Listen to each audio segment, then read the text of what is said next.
नमस्कार मित्रांनो, मी N S Poddar आपल्या सर्वांचं आपल्या या क्लासमध्ये स्वागत करतोय. तर आपण बघत होतो प्रोबॅबिलिटी डिस्ट्रीब्युशन. या प्रोबॅबिलिटी डिस्ट्रीब्युशनमध्ये आज आपल्याला बघायचं आहे नॉर्मल डिस्ट्रीब्युशन. तत्पूर्वी नॉर्मल डिस्ट्रीब्युशन म्हणजे काय आपण हे जाणून घेऊया. नॉर्मल डिस्ट्रीब्युशन म्हणजेच काय बघा definition. Data can be spread out in different ways, more on left, more on right और मिक्स्ड अप.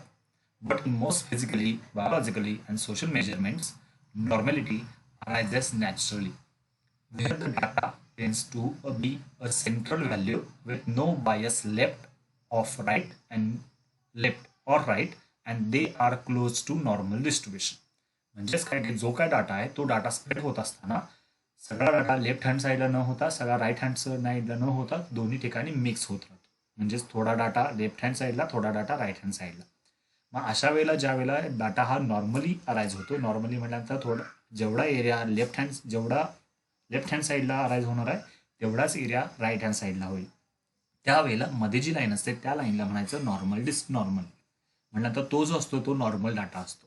ओके, मग या ठिकाणी दिलेले एक्झाम्पल जर नॉर्मल डिस्ट्रीब्युशनमध्ये आहे म्हणून सांगितलं असेल त्याच वेळेला तुम्हाला या नॉर्मल डिस्ट्रीब्युशनचा वापर करायचा. आधीच्या दोन प्रोबॅबिलिटी डिस्ट्रीब्युशनमध्ये तुम्ही दोनांसाठी सुद्धा फॉर्म्युले यूज केले होते. आता मात्र तुम्हाला डायग्राम यूज करायचा. हा जो कर्व आहे हा बेल आकाराचा असतो म्हणून याला बेल कर्व सुद्धा म्हणलं जातं. बेल कर्व म्हटल्यानंतर हा कर्व या पद्धतीने असणार आहे. कायम तो हाच पद्धतीने असणार आहे. प्रत्येक एक्झाम्पलला सेम कर्व असणार आहे. फक्त एवढंच की दिलेल्या नंबरसाठी व्हॅल्यूज काय होत राहतील, बदलत राहतील. हा नॉर्मल असणार आहे. याचा अर्थ काय, सगळ्या प्रोबॅबिलिटींची बेरीज जर एक असेल तर निम्मा एरिया ह्या साईडला आणि निम्मा एरिया राईट हँड साईडला, म्हणजेच काय लेफ्ट हँड साईडला जेवढा एरिया असणार आहे तेवढाच राईट हँडला असेल. म्हणजेच लेफ्ट हँड साईडला 0.5, राईट हँड साईडला सुद्धा 0.5 असणार आहे. 0 पासून 1 पर्यंतचा जेवढा एरिया असेल तेवढाच एरिया 0 to -1 पर्यंतचा एरिया असणार आहे. 0 पासून 2 पर्यंतचा जेवढा एरिया असेल तेवढाच एरिया 0 to -2 पर्यंतचा एरिया असणार आहे. असं प्रत्येक नंबरसाठी सेम एरिया असणार आहे. तर हे सोडवण्यासाठी आपल्याला काय काय लागतं बघा. फाइंडिंग झेड स्कोर, आपल्याला झेड स्कोर फाइंड आउट करावा लागतो.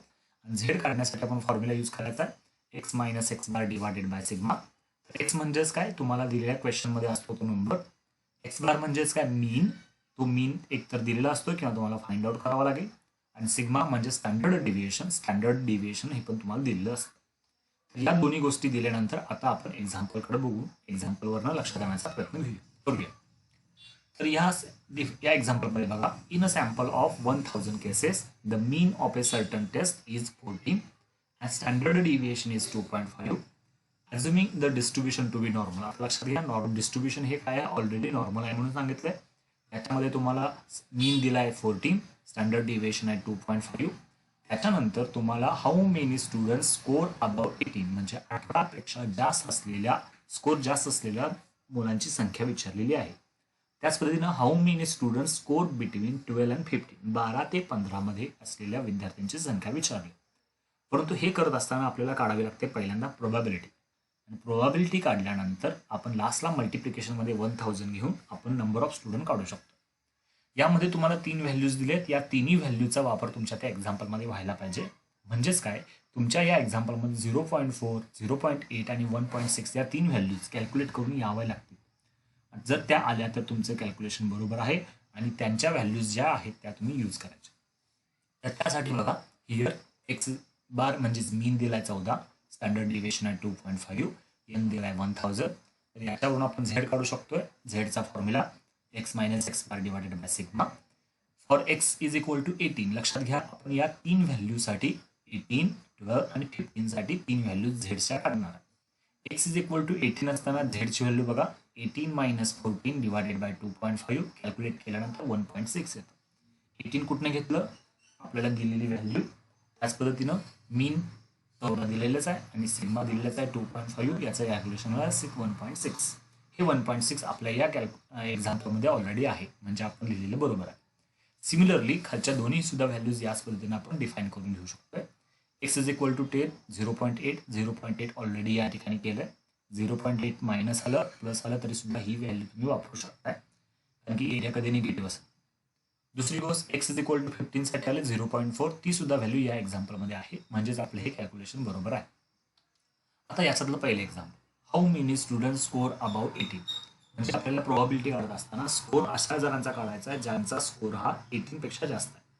म्हणून probability of x is greater than 18 या पद्धतीने लिहिलं. लक्षात आलं? ग्रेटर दॅन स्कोर अबव म्हणजेच काय? Greater than 18.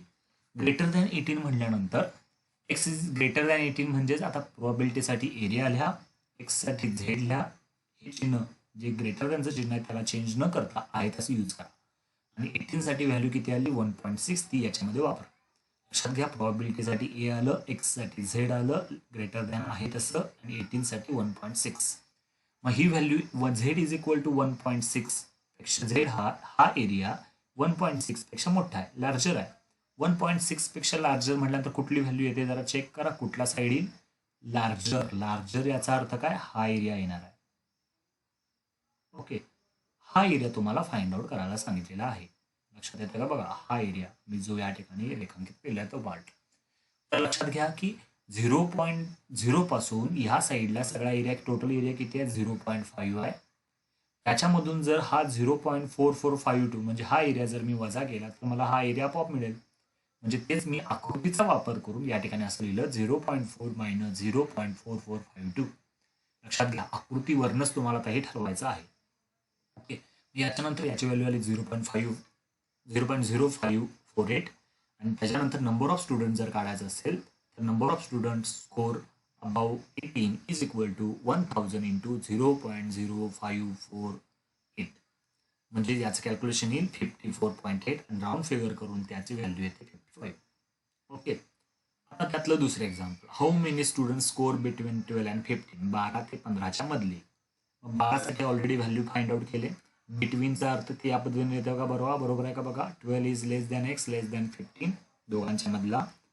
प्रोबॅबिलिटीसाठी एरिया लिहा.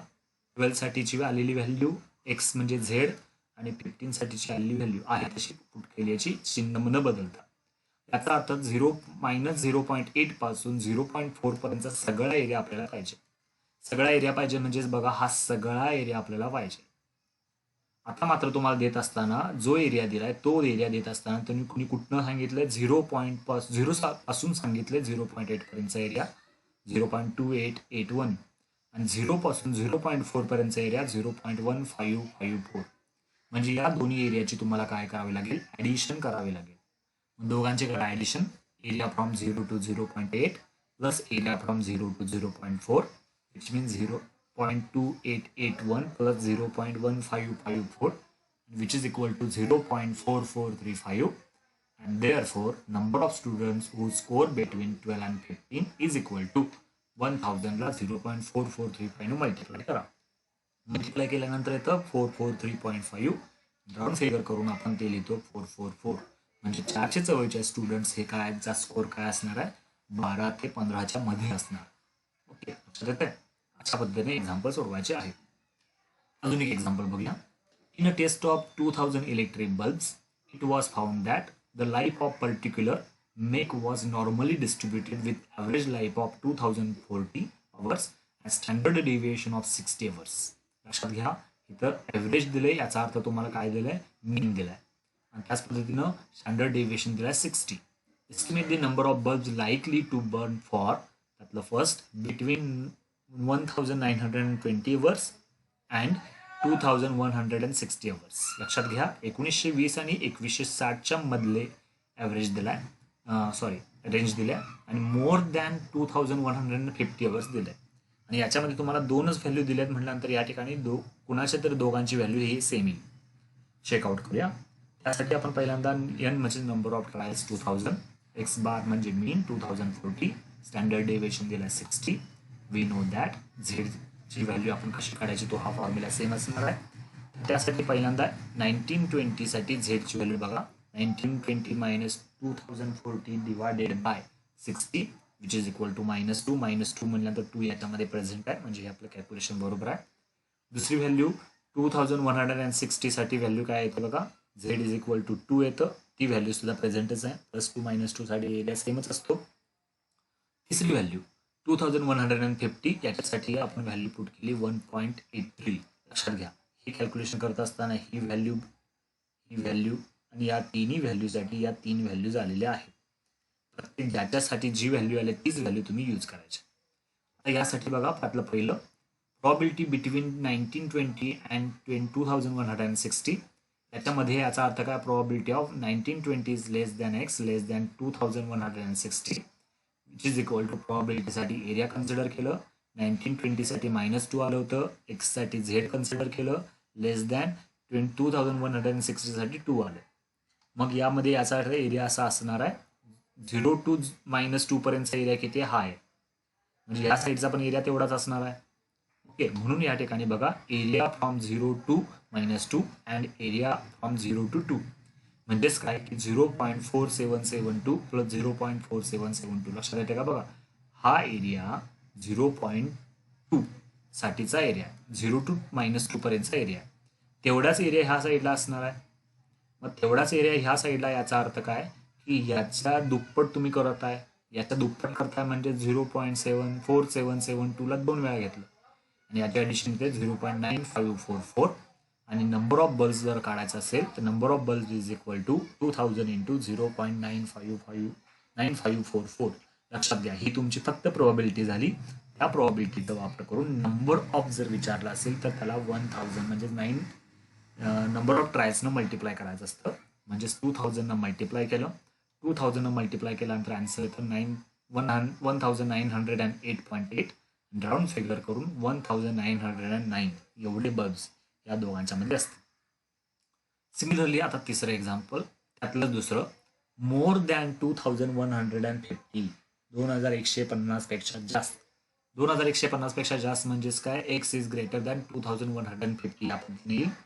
ई साठी एरिया आला, एक्स साठी झेड आला, लेस ग्रेटर दॅनचं चिन्ह आलं आणि 1.83. आता 1.83 म्हटल्यानंतर याचा आन्सर या पद्धतीने येईल, झेड हा 1.83 म्हटल्यानंतर ही व्हॅल्यू तुमची 1.83ची आहे. ही व्हॅल्यू 1.83 पेक्षा लार्ज म्हणजे हा एरिया तुम्हाला फाइंड आउट करावा लागेल. लक्षात येते का बघा, हा एरिया, मग हा एरिया काढायचा असेल तर मला काय करावं लागेल, इकडून इकडे किती आहे 0.5 आहे, त्याच्यातनं हा मला वजा करावा लागेल. मग हा वजा करायचा म्हणजे तो या पद्धतीने केला, 0.5 मायनस 0.4664 आणि विच इज इक्वल टू 0.0336. मग यामुळं आपल्याला प्रॉबिलिटी तर मिळाली.